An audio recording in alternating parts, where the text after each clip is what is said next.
আমি তোমাদের সমস্ত যুবককে হাত জোর করে অনুরোধ করলাম, দোস্ত আমার, তোমরা আল্লাহর নাফরমানি ছেড়ে দাও, মোবাইলের আসক্তি ছেড়ে দাও, নারীর লোভ ছেড়ে দাও। বন্ধু, আমি যদি পারতাম তোমাদের প্রতিটা যুবককে বুকে জড়াইয়া বলতাম, আমার যদি সুযোগ হইতো তো আমি চোখের পানি ফেলে বলতাম।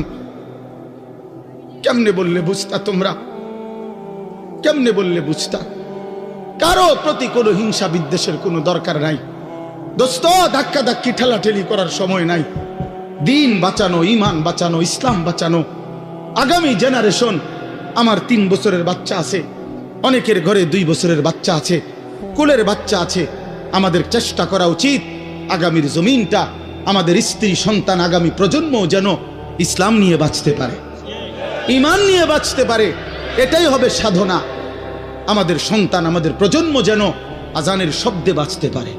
এই জন্য এই জমিন যদি আমরা নিরাপদ না রাখি, আমরা যদি আল্লাহকে সেজদা না করি,